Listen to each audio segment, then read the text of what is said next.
तो straight line में आगे की जो आपके एक्सरसाइज है इसमें बेसिकली कन्वर्जन आपको करना होगा। कन्वर्जन जैसे कि मैंने आपको बताया था कि अलग अलग इक्वेशन ऑफ लाइन को हम अलग अलग फॉर्म में दिखा सकते हैं। तो इसमें क्या होगा कि आपको जनरल इक्वेशन दी होगी, like A X plus B Y plus C is equal to zero. ये एक जनरल इक्वेशन होती है स्ट्रेट लाइन की। अगर हम कांस्टेंट मतलब एक प्रॉपर तरीके से इसको वैल्यू फॉर्म में लिखें तो ऐसे कह सकते हैं, जैसे कि 3x है, जैसे कि 2y है, जैसे कि 4 है इज इक्वल टू ज़ीरो। तो ये क्या है, ये एक जनरल इक्वेशन ही तो है ना, जिसमें से कैपिटल ए क्या बता रहा है 3, जिसमें से कैपिटल बी क्या बता रहा है 2, जिसमें से सी क्या कह रहा है 4। अगर इस इक्वेशन से इसे कंपेयर करें, मतलब एक्स में जो लगा रहता है उसे हम ए कहते हैं, वाई में जो लगा रहता है कांस्टेंट उसे हम बी कहते हैं, और जो नंबर होता है लास्ट में कांस्टेंट उसे सी कहते हैं। सी मेक श्योर आपका इक्वल टू के लेफ्ट साइड में ही हो, अगर राइट में है तो उसे लेफ्ट में कर लेना, ठीक है। तो ये आपकी जनरल इक्वेशन थी। अब इसको हो सकता हो आपको बोले कि इसको कन्वर्ट कर दो स्लोप फॉर्म में, किसमें रिड्यूस कर दो, स्लोप फॉर्म में रिड्यूस कर दो, तो हम इसे स्लोप फॉर्म में रिड्यूस कर देंगे। हो सकता है आपको बोले इसको नॉर्मल फॉर्म में रिड्यूस कर दो, बेसिकली यही तो आते हैं, इसको किस में रिड्यूस कर दो, नॉर्मल फॉर्म में रिड्यूस कर दो, तो हम इसे नॉर्मल फॉर्म में रिड्यूस कर देंगे, ठीक है ना।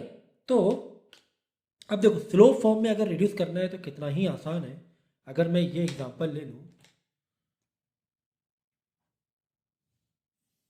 यही वाला मैं एग्जांपल ले लूँ, 3x plus 2y plus 4 is equal to 0। तो स्लोप फॉर्म याद करो, स्लोप फॉर्म हमारी कैसी होती है, y is equal to m x plus c, कुछ इसी तरह होती है ना स्लोप फॉर्म, है कि नहीं, ये हमारी स्लोप फॉर्म है ना। तो अब इसको स्लोप फॉर्म में रिड्यूस करने के लिए y को एक तरफ रखना पड़ेगा, बाकी सबको अदर साइड भेजना पड़ेगा। तो मैं क्या करूँगा, 2y is equal to 3x उधर भेजा तो -3x हो गया, +4 उधर भेजा तो -4 हो गया। Then y is equal to 2 को दोनों टर्म से डिवाइड कराना है, ये ध्यान रखना, 2 को हमें दोनों टर्म से डिवाइड कराना है, ठीक है ना। तो finally y is equal to आ गया -3x/2, इसको रिड्यूस कर देंगे तो -2 आ जाएगा। ये हमारा क्या आ गया, स्लोप फॉर्म हो गया, जिसमें m की वैल्यू -3/2 आ गई है, ठीक है, ओके। तो ये जनरल इक्वेशन के स्लोप में तो बदलना काफ़ी आसान से स्टेप्स हैं। अब हम पढ़ेंगे कि नॉर्मल फॉर्म में कैसे बदलना है, नॉर्मल फॉर्म और फिर इंटरसेप्ट फॉर्म, ठीक है। इंटरसेप्ट फॉर्म भी आता है कि इसको इंटरसेप्ट फॉर्म में बदलो, ओके, ठीक है। तो हमने स्लोप फॉर्म सीख लिया कि स्लोप फॉर्म में कैसे रिड्यूस करते हैं, वर्ड क्या आएगा, रिड्यूस। अब हम लोग सीखेंगे इंटरसेप्ट फॉर्म में इसे कैसे हम लोग रिड्यूस करते हैं, ठीक है ना। तो मैं ये इक्वेशन यहाँ लिख लेता हूँ, same equation 3x plus 2y plus 4 is equal to 0। अब हम इसको कन्वर्ट करेंगे या रिड्यूस करेंगे इंटरसेप्ट फॉर्म में, ठीक है ना। उसके बाद नॉर्मल फॉर्म सीखेंगे, इसमें रिड्यूस करेंगे इंटरसेप्ट फॉर्म में। तो इंटरसेप्ट फॉर्म कैसी दिखती है बताओ, कैसी होती है इंटरसेप्ट फॉर्म, याद है, एक्स अपॉन बोलो a plus y upon b is equal to 1, यानी इज इक्वल टू 1 आपको लेकर आना है, ठीक है ना, इज इक्वल टू 1, जिसमें ए क्या होता है, ए आपका एक्स इंटरसेप्ट होता है और बी वाई इंटरसेप्ट होता है, ठीक है, ओके। तो एक काम करते हैं हम लोग, ए और बी को कैपिटल में ले लें, क्योंकि यहाँ पे मैंने कैपिटल में लिया हुआ है आपको थोड़ा समझने के लिए इसी तरीके से, ठीक है ना, ये कुछ इस तरीके से, ठीक है। तो बेसिकली इसमें ये ध्यान रखना है आपको कि ऊपर x आए और नीचे जो भी आ रहा है आने दो, यहाँ पर न्यूमरेटर में y आए और नीचे जो भी आ रहा है आने दो, a के साथ जो भी आ जाए, b के साथ जो भी आ जाए उसे आने दो, ठीक है। तो चलो, तो इसी को हम लोग लेंगे इंटरसेप्ट फॉर्म में, 3x plus 2y plus 4 is equal to 0। तो सबसे पहले क्या करना होता है, सी को अदर साइड भेजना होता है। अगर x y को तुम्हें इस तरह रखना है, अलग अलग आपको नंबर दिखाना है, तो आप क्या करोगे, पहले 4 को उधर भेजोगे, तो 3x plus 2y is equal to -4। ठीक है, एक्स वाई बिल्कुल ही अलग होना चाहिए, ये ध्यान रखना। अब क्या करो मालूम है, -4 को इधर डिवाइड में लेकर आ जाओ, 3x -4 प्लस 2y -4। तो ये -4 जब इधर डिवाइड में आएगा इन दोनों के, ये दोनों में डिवाइड होगा क्योंकि यहाँ पे 2 टर्म्स है, इज इक्वल टू क्या बचा यहाँ पे बोलो, 0 नहीं, यहाँ बचेगा 1, यहाँ बचेगा 1, याद रखो। क्यों? क्योंकि -4 को हम मल्टीप्लाई से डिवाइड में लेकर आ रहे हैं। सोचो ना, -4 उधर दोबारा जाएगा तो -4 इंटू 1 -4 दोबारा हो जाएगा। तो ये चीज़ ध्यान रखना, पहले प्लस और माइनस वाले कॉन्सेप्ट से इक्वल टू के अदर साइड भेजना है, सी को उधर भेज। क्यों सी को उधर भेज रहे? क्योंकि ए एक्स और वाई के पास से चीज़ें हटानी है ना, सी तो है ही नहीं कहीं पर, यहाँ कहीं सी दिख रहा नहीं है, सबको हटाना है, ठीक है ना। उधर भेजा, बाद में डिवाइड लाना। क्यों सर बाद में डिवाइड लाए? क्योंकि इंटरसेप्ट फॉर्म क्या कह रहे हैं, यहाँ पे सिर्फ 1, तो मैंने यहाँ पे 1 लेकर आ गया। अब क्या करेंगे, इंटरसेप्ट फॉर्म क्या करें, एक्स भी बिल्कुल अकेला हो, इंडिविजुअल हो, वाई भी बिल्कुल ही इंडिविजुअल हो, तो ठीक है कर देंगे।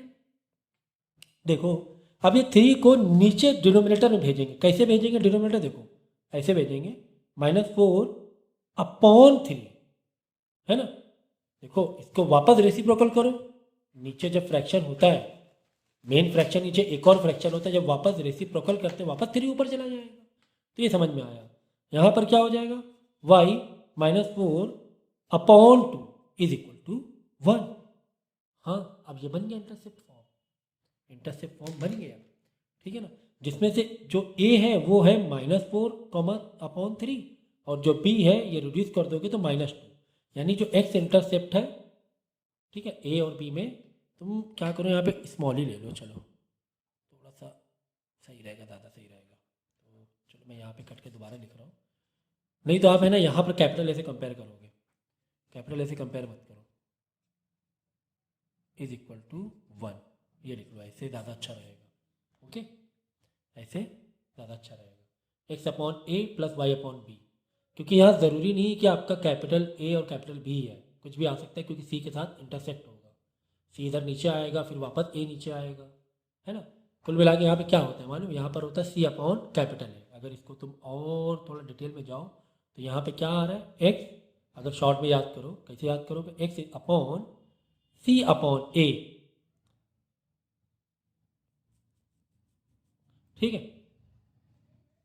सी upon capital a plus y upon c upon capital b is equal to 1। देखो ये क्या था आपका, कैपिटल ए है, ये क्या है, कैपिटल बी है, तो वही तो हुआ। देखो सी के साथ में, सी के साथ में क्या हो रहा है, अपॉन कैपिटल ए, और यहाँ बी के साथ, सी के साथ क्या हो रहा है, अपॉन कैपिटल बी। तो सी अपॉन कैपिटल ए ही आपका क्या है, स्मॉल ए है, अगर इंटरसेप्ट फॉर्म में देखेंगे, and c upon capital b ही क्या है, स्मॉल बी है, ठीक है ना। तो मैंने वैसे प्रोसेस करके बता दिया, वैसे शॉर्ट में तुम इसे डायरेक्ट ऐसे याद कर सकते हो कि नॉर्मल फॉर्म को अगर इंटरसेप्ट फॉर्म में बदलना है तो एक्स अपॉन एक्स ऊपर अकेला छोड़ दो, नीचे सी अपॉन ए कर दो, प्लस वाई बिल्कुल अकेला छोड़ दो, नीचे क्या कर दो, सी अपॉन बी कर दो। Very very short, very very short. देखो जैसे मैंने यहाँ बाद में उधर भेजा, इधर किया, कुछ करने की जरूरत नहीं। देखो इसी मैं है ना शॉर्ट में करके दिखा रहा हूँ, 3x plus 2y plus 4 is equal to 0। अब यहाँ पे सिर्फ है ना इसके ये लिख दो, इन्फॉर्मेशन लिख दो कि what is capital A here 3, what is capital be here 2, what is see here 4, ठीक है। तो यहाँ पे माइनस लगा लो, माइनस, क्योंकि उधर जाके माइनस होगा, सी हो गया क्या, 4 हो गया। अब क्या करो, डायरेक्ट फॉर्मूले में क्या डालना है, देख लो फॉर्मूले में x upon minus c by a है, तो एक्स अपॉन माइनस सी मतलब -4 बाई कैपिटल ए मतलब बाई 3 अपॉन 3, फिर प्लस वाई अपॉन, डायरेक्ट मैं इसको बना रहा हूँ, माइनस सी अपॉन बी, तो -4 अपॉन बी कितना है, यहाँ पे 2 है, upon 2 is equal to 1, is equal to 1। आया कि नहीं आया, सेम आंसर, ठीक है ना। तो माइनस करना है, minus c upon minus c upon B, ठीक है। हो सकता है यहाँ पर पहले से माइनस में हो तो उधर जाके प्लस हो जाएगा, लेकिन प्लस जब नीचे लाओगे तो फिर यहाँ पे आंसर आपको माइनस में दिखाना पड़ेगा, तो माइनस माइनस क्या हो जाएगा, प्लस हो जाएगा। समझेंगे, समझे नहीं समझे, ये समझ में आया? तो समझ में आ गया ना। तो इस तरीके से करना है, ये शॉर्ट फॉर्मूला ले लो, नहीं तो प्रोसेस समझ में आया तो प्रोसेस करके भी कर सकते हो, पहले सी को उधर भेजो, बाद में सी को इधर दोनों साइड रखो, बाद में एक्स में जो लगा है उसको अपॉन में ले आओ, फिर टू में लगा है वो डिनोमिनेटर टू डिनोमिनेटर में लेकर आओ। नहीं तो डायरेक्ट फॉर्मूला भी लिख सकते हो, x upon minus c by capital a. Capital a, capital मतलब मेन इक्वेशन का एक्स वाली वैल्यू, तो y upon minus c upon capital b. Capital b मतलब वाई के साथ जो कॉफिशिएंट लगा है वो वैल्यू, ठीक है ना। तो माइनस लगा देना, बाई चांस यहाँ माइनस में उधर जाएगा प्लस होगा तो प्लस आके इधर वापस आके क्या हो जाएगा, मतलब आंसर माइनस में तुम्हें दिखा देना, ठीक है ना। अगर पहले से प्लस में तो उधर जाके माइनस में होगा, ठीक है, तो नीचे भी माइनस में आंसर आ जाएगा। अब आई बात समझ में नहीं आई, तो ये चीज़ ध्यान रखना। तो पहले से क्या करो, माइनस लगा के रख लो, क्योंकि ये वाला साइन उधर जाके बदलने वाला है, सी साइन जो प्लस में दिख रहा है उधर जाके बदलेगा, इसलिए पहले से क्या कर लो, माइनस सी अपॉन ए माइनस सी अपॉन बी कर लेना। ओके ओके, तो ये हमने बदल लिया इंटरसेप्ट फॉर्म में भी। तो रिड्यूस करना स्लो फॉर्म में और इंटरसेप्ट फॉर्म में तो काफ़ी, अभी तक तो काफ़ी इजी लग रहा है, ठीक है। हाँ चलो देखते हैं नॉर्मल फॉर्म में कैसे बदलेंगे, नॉर्मल फॉर्म में कैसे बदलेंगे देखते हैं, ठीक है। तो ये आपकी नॉर्मल फॉर्म दी है, तो नॉर्मल फॉर्म हमारी कैसी होगी, X cos alpha plus Y sine alpha is equal to P. ये सारी चीज़ें बहुत बार हो चुकी हैं, पी का मतलब क्या है, अल्फा का मतलब, सारी चीज़ें मैं बता चुका हूँ बार बार, यानी कि और ये आपकी जनरल फॉर्म है। इस जनरल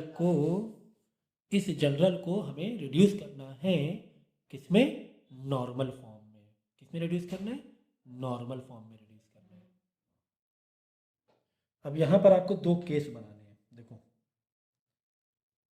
केस वन में क्या होगा, इफ कैपिटल सी, ये आपका सी है, ये अगर पॉजिटिव है, क्या है, पॉजिटिव है, ठीक है ना। तो सी कहाँ होना चाहिए मालूम है, इक्वल टू के एक साइड में उधर जीरो हो, तब आपको नेगेटिव पॉजिटिव देखना है। ओके, मैं पहले बता चुका हूँ। इस फॉर्म में अगर बाई चांस दिया हुआ है 2x plus 3y is equal to 4, तो प्लस 4 के इधर लेकर आ जाओ, ठीक है ना, इक्वल टू के एक साइड ले जाओ, तो इस फॉर्म में आना चाहिए, उधर जीरो होना चाहिए। तो अगर यहाँ पर सी पॉजिटिव है, तो अगर आपको नॉर्मल फॉर्म में रिड्यूस करना है तो क्या करोगे, इसको इस तरह करोगे। देखो अगर सी पॉजिटिव है तो माइनस कैपिटल ए, मतलब जो एक्स में जो लगा हुआ है capital A upon under root capital a का स्क्वायर प्लस कैपिटल बी का स्क्वायर इंटू एक्स।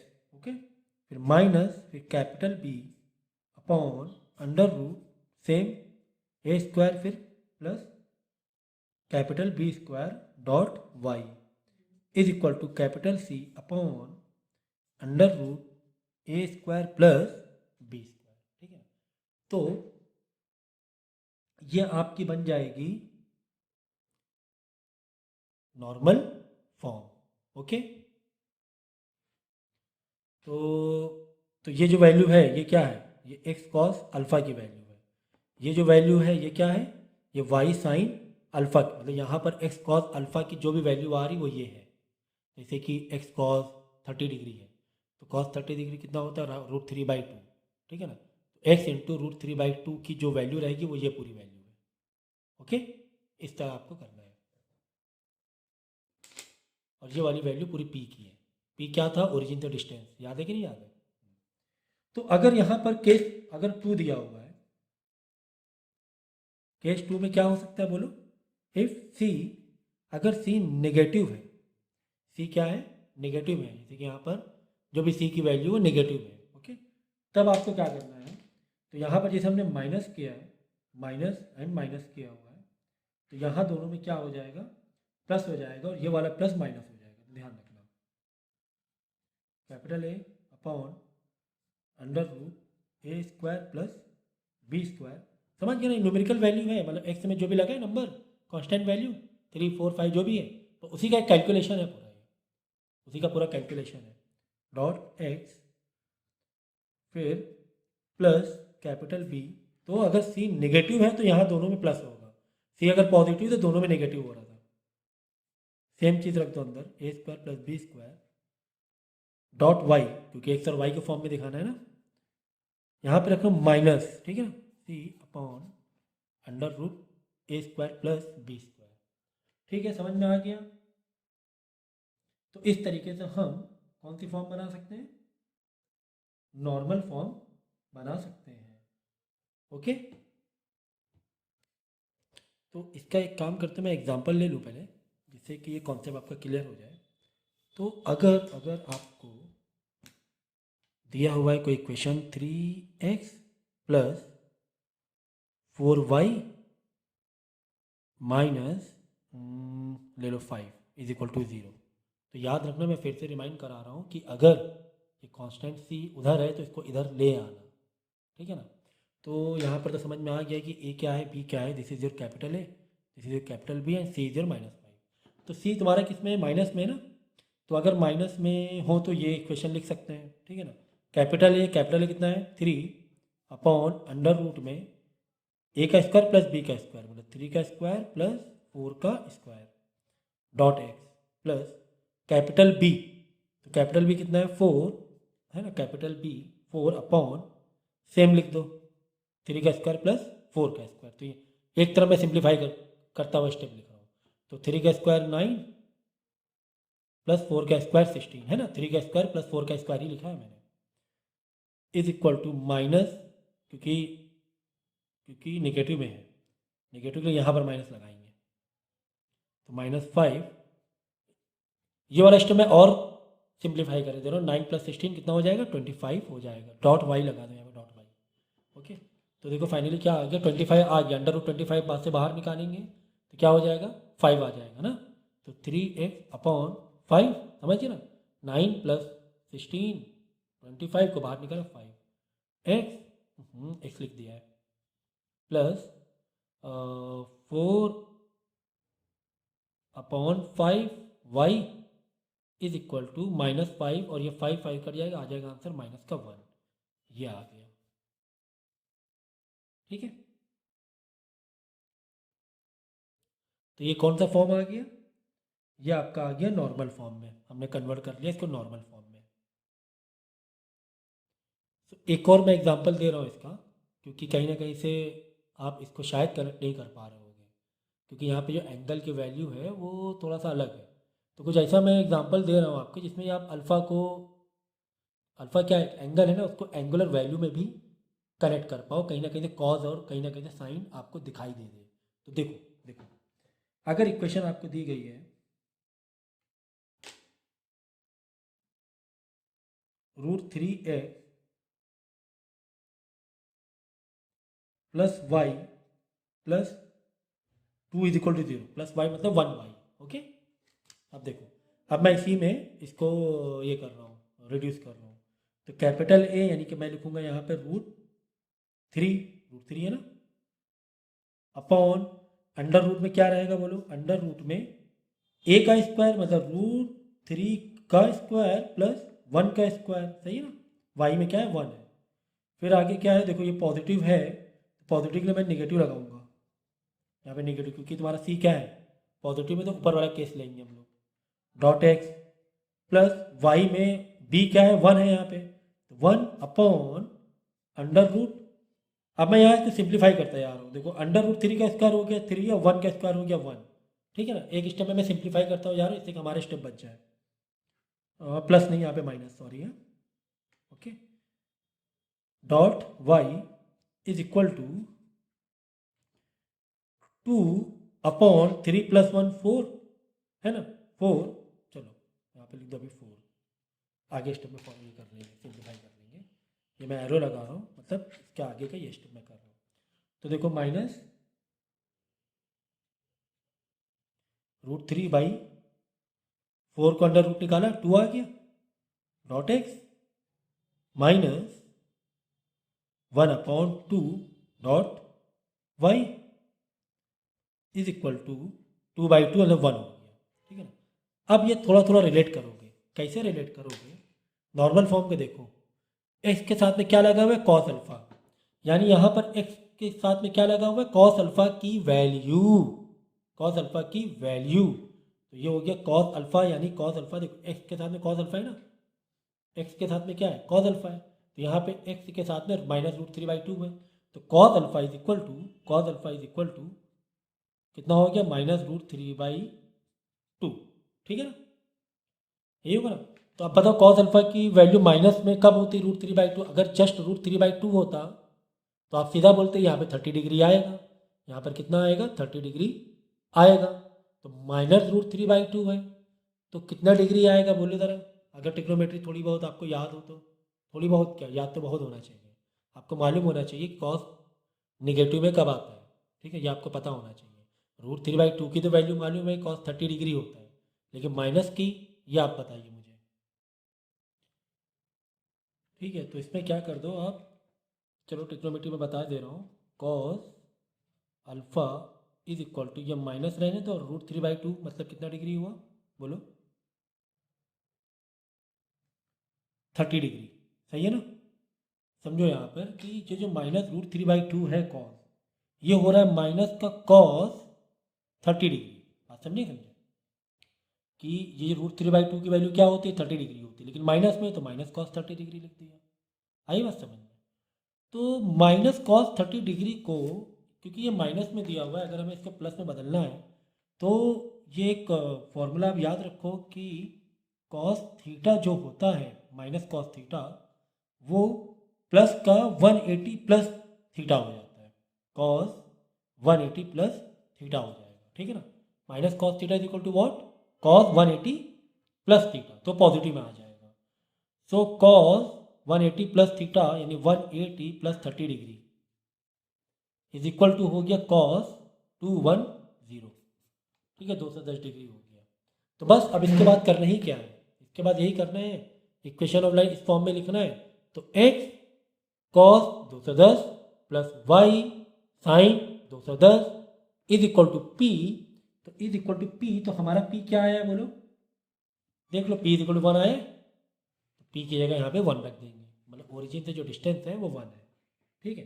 तो क्वेश्चन में अगर ये पूछ ले कि बताओ परपेंडिकुलर डिस्टेंस कितना है ओरिजिन का इस लाइन का, तो जो भी पी आएगा वही आपका परपेंडिकुलर डिस्टेंस होगा ओरिजिन से, ठीक है। याद है कि नहीं याद है ये, जैसे कोई लाइन ऐसे आ रही है, मैं बता रहा हूँ नॉर्मल फॉर्म का, तो ये जो डिस्टेंस होता है ना, ये यही आपका पी होता है, और ये जो एंगल होता है ये आपका अल्फा होता है, ठीक है ना। ये एंगल लाइन और एक्सिस का नहीं होता, ये एंगल परपेंडिकुलर डिस्टेंस और एक्स एक्सिस का होता है, अल्फा जो होता है एंगल, ओके। अब इसके अलावा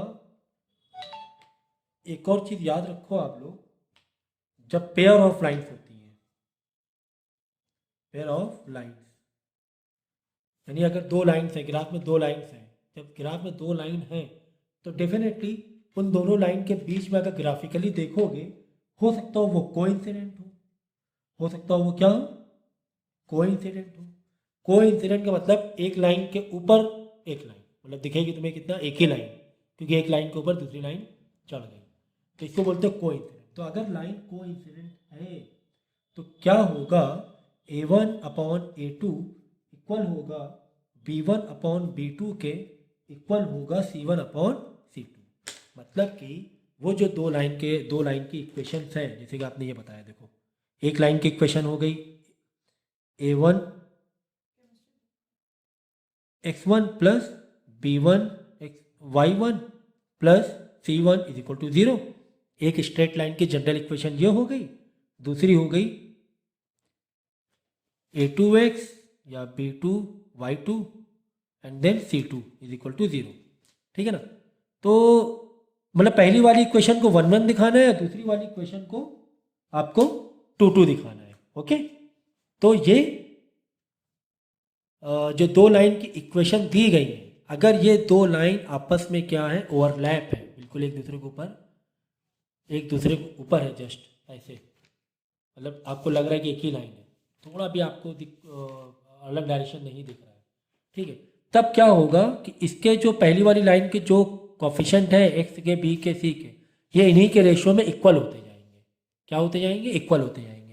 एग्जाम्पल के तौर पे दो आपको इक्वेशन कुछ इस तरह दिया गया है, 2x plus 4y plus 7 is equal to 0, और एक इक्वेशन दी गई है 4x plus 8y plus 14 is equal to 0। ये दो लाइन के इक्वेशन दिए हैं। तो अब देखो यहाँ पर क्या हो रहा है, हमें क्या करना है, पहले वाले के दूसरे वाले के कॉफिशेंट को रेशियो में लिखना है। तो 2/4, ये देखो 2/4 plus 4/8, sorry, equal to 4/8 equal to 7/14।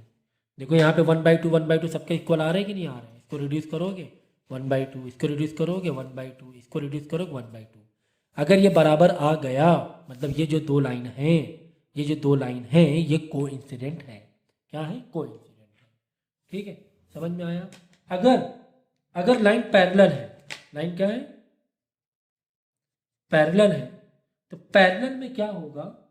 A1/A2 बराबर B1/B2 तो होगा, लेकिन A1 और A2 B1 और B2 बराबर नहीं होंगे C1/C2 के, लेकिन पहले दो बराबर होंगे। इसका मतलब ये लाइन आपस में क्या है?